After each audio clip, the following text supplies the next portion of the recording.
Tapos, ang gusto ng mga DDS, i-photocopy na lang yung pera kasi photocopy is original na daw. OMG.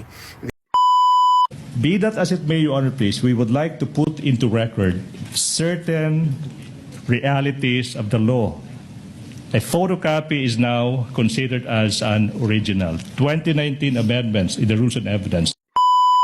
Wala pong mali sa sinabi ni Attorney Ligutan that a photocopy is now considered an original. Walang mali doon. Kapag sinabi sa korte na the photocopy is now considered the original o photocopy is now the original, hindi literal yun. Hindi literal na ibig sabihin na ang photocopy or Xerox copy ay nagiging tunay na original document.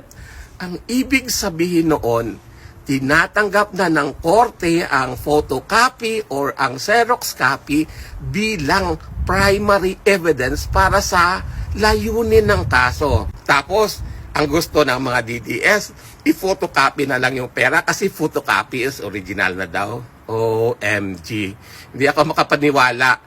Sa totoo lang, ang dami kong friends at kakilala na senior ito thinking it was funny. Hindi po, hindi siya nakakatuwa at hindi rin nakakatalino yung caption na